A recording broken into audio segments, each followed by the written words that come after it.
Welcome to today's review of the True Potential portfolios and financial markets. My name is Paul Durrance and I'm an investment analyst at True Potential, and I'm also delighted to be joined by our investment director Barney Hawkins, who is the fund manager of the True Potential Growth Aligned Funds. We are both part of the team that manages the True Potential portfolios.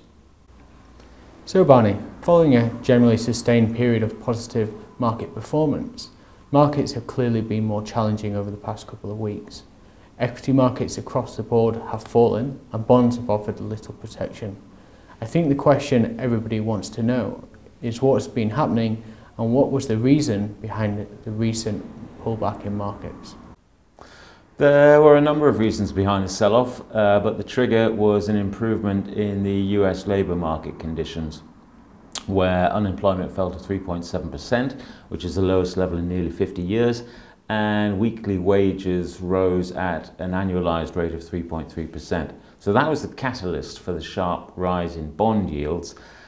Markets reappraised their expectations for higher interest rates. The yield on the US long bond moved from 3% to 3.2%, and yields elsewhere pushed higher. Markets are now converging towards the Fed's own forecasts. So with fewer people out of work, the demand for skilled workers increases, and they in turn are able to demand higher wages from their employers. Higher wages can then generate actual inflation as consumers have more disposable income to spend. If higher inflation comes through, higher interest rates are then needed to help contain it. Within the equity market, have there been any trends which you have observed? We're beginning to see the first tentative signs of a rotation out of high-value growth stocks such as Facebook, Amazon, Apple, Netflix and Google, the FANGs, into lower-rated stocks with value characteristics. It's too early to say whether this trend will be sustained, but it is a reminder that for active managers, this volatility presents an opportunity. Is this a bit of a rerun of what we saw in February, and have there been any signs of a bounce back?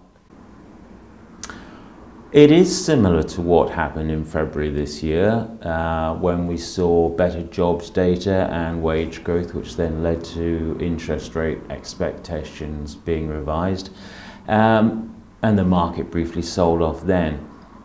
We know that markets in March and April swiftly recovered. Whether we get the same result this time around, only time will tell, but there are some early signs of recovery from the equity markets. Last week we spoke to all of our manager partners during the sell-off. What messages were they giving, and were they adjusting the funds in response to the recent events?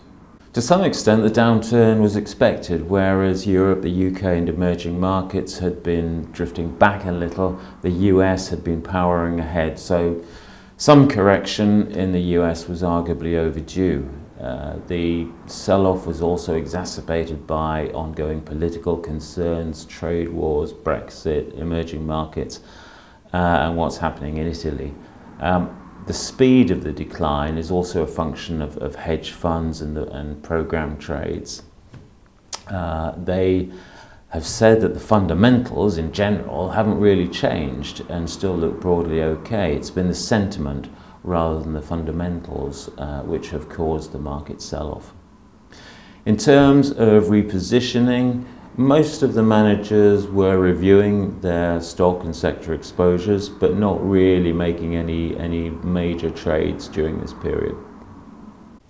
This week we've had our rebalance meeting for the True Potential portfolios. Have you needed to reposition the portfolios at all?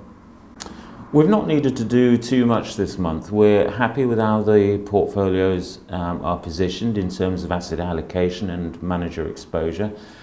We've made small adjustments to the Cautious Plus portfolio by trimming the True Potential SEI Defensive Fund to reduce manager concentration, and we've added to the True Potential Defensive Fund. This reduces the exposure to both high yield and emerging market debt, both of which are likely to remain volatile as US interest rates go up. The switch also reduces the overall cost of the portfolio. And we've carried out the same manager switch in the balanced plus portfolio for the same reasons. So to sum up, we still remain constructive on markets, positive on equities and underweight bonds. Monetary policy is still loose and not yet restrictive for economic growth. Valuations, earnings growth and economic data globally is still pretty good. Of course, diversification remains paramount at this stage of the economic cycle, and our managers continue to look for alternative sources of return.